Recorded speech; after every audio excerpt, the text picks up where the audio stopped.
साथियों, पिछले कई महीनों से कंपनी यह साबित करती चली आ रही है कि कानूनन कंपनी अब बहुत मजबूत हो चुकी है और होगा वही जो कानून कहता है। और कंपनी हमेशा उस बात को फॉलो करी है जिस चीज को कानून ने परमिशन दिया है।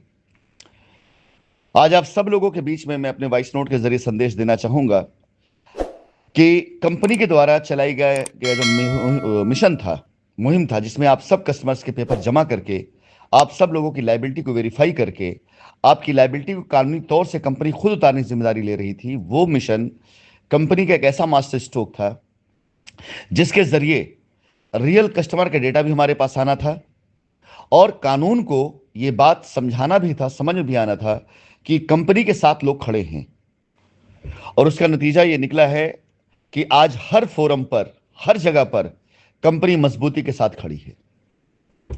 और उसका नतीजा भविष्य निकलेगा कि जैसे ही कंपनी को परमिशन मिलेगी, और यह वक्त की बात है, सिर्फ सबसे पहले उन लोगों की लिस्ट कंसीडर की जाएगी जिनके डिटेल डॉक्यूमेंट्स कंपनी के पास आ चुके हैं, चाहे गेट नंबर 8 पर आया हो और चाहे वो अब अपने मेल के थ्रू भेज रहे हो।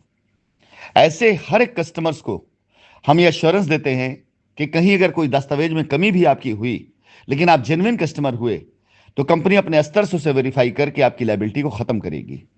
कहीं भी, किसी भी हाल में, किसी भी तरीके से आपको कंपनी निराश नहीं करेगी। लेकिन एक बात मैं कहना चाहूंगा, आपको अब बहुत होशियार रहना है।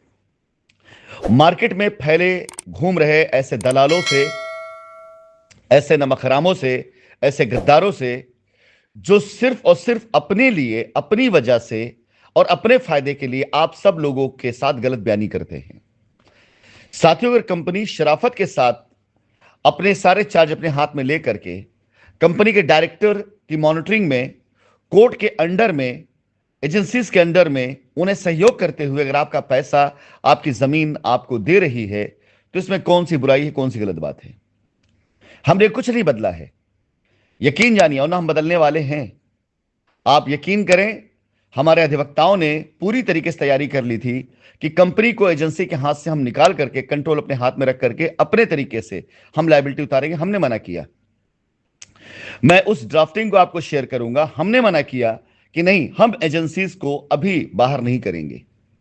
एजेंसीज अभी रहेंगी, कानून अभी रहेगा तब तक जब तक हम कानूनन एक एक पाई चुका ना दें और कानून से हम सर्टिफिकेट लेंगे।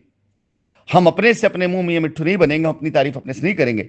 हम कानून से इसका सर्टिफिकेट लेंगे कि कंपनी ने अपनी पूरी लायबिलिटी उतार दी है। एक बार नहीं, दो बार नहीं, 3 बार कानूनी तौर से, कानून के द्वारा, कोर्ट के द्वारा हम ये खबर अखबारों में छपवाएंगे कि शाइन ग्रुप अपने हर एक जेन्युइन कस्टमर की लायबिलिटी को उतार रहा है और शाइन ग्रुप के ऑफिस संचालित हो चुके हैं। कोर्ट की मॉनिटरिंग में शाइन ग्रुप के सभी कस्टमर्स के पैसे और जमीन को दिए जा रहे हैं। कृपया करके इतने समय सीमा के अंदर आकर संपर्क कर लें। यह बाकायदा आज आप नोट कर लें, यह हमारा रोड मैप है।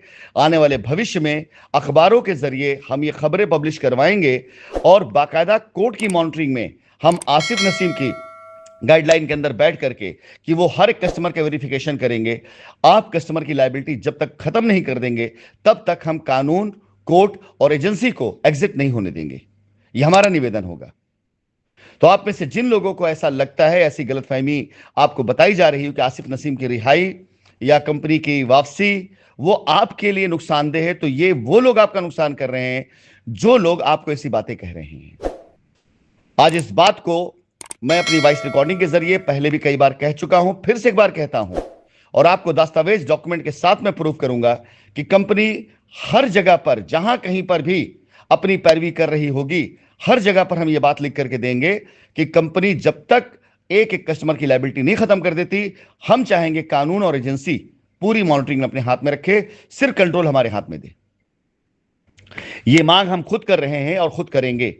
और अगर एज पर कंपनी एक्ट हम जाएं, हम पर कोई आरोप साबित नहीं हुआ, मनी लॉन्ड्रिंग नहीं आई, एफआईआर झूठी निकल गई, तो बड़े आसानी से हम पूरी कंपनी पे कंट्रोल ले सकते हैं बगैर किसी की मॉनिटरिंग के।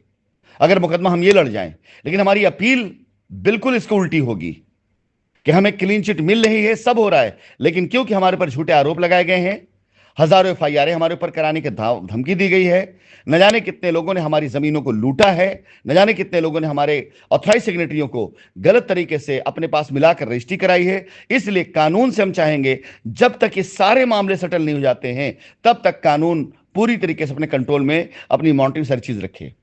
तो आप कस्टमर ये जान लें, आगामी चंद दिनों के अंदर अंदर में ऐसे बहुत ढेर सारे ऑर्डर्स आपके सामने आने वाले हैं, जो आप सबको खुश भी करेंगे, सरप्राइज भी करेंगे। जिन लोगों ने ये सोच रखा था कि शाइन सिटी वापस नहीं आएगी, अब उनकी सोच को पलटने शाइन सिटी वापस आ रही है। जिन लोगों ने सोच रखा था कि राशिद नसीम भाग चुके हैं, उन लोगों की सोच पर पानी फेरने के लिए राशिद नसीम वापस आ रहे हैं। जिन लोगों ने सोच रखा था कि कंपनी वापस नहीं आ सकती, आना मुश्किल है, उन लोगों के सोच को बिल्कुल एकदम विपरीत शाइन सिटी अब हिंदुस्तान के अंदर दोबारा काम करने जा रही है।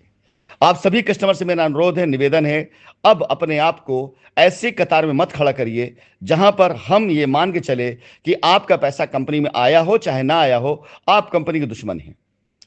और यकीन जानिए, कंपनी से, व्यवस्थाओं से, सिस्टम से दुश्मनी करके आज तक कोई जीत नहीं पाया है। कंपनी के पास इन सारी व्यवस्थाओं से निपटने के लिए पूरी टीम होती है और आपको खुद लड़ना होता है। यह सबसे बड़ा फर्क होता है। कंपनी के पास पूरा एक मॉब होता है, आप अकेले खुद होते हैं।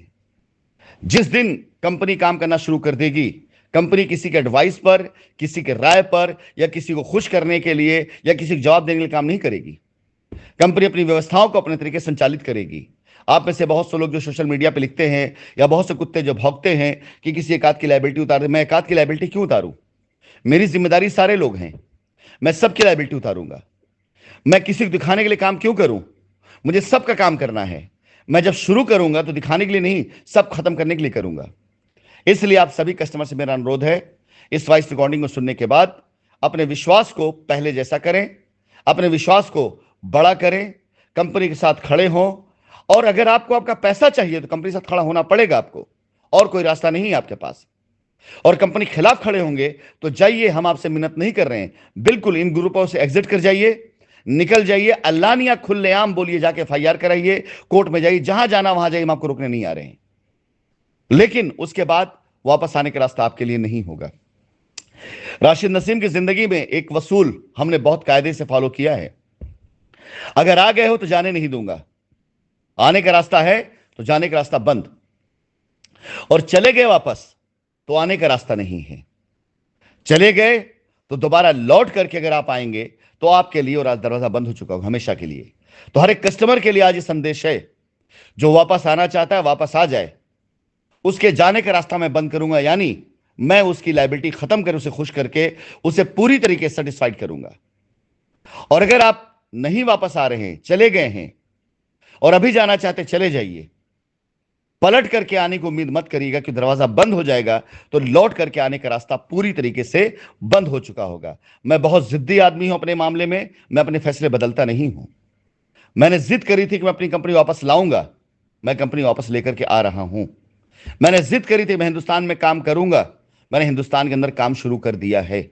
मैंने जिद करी थी कि मैं अपने आप को, अपनी कंपनी को बेगुनाह साबित करूंगा, और वक्त दूर नहीं है, जून से पहले पहले मैं ये भी करके दिखा दूंगा आपको।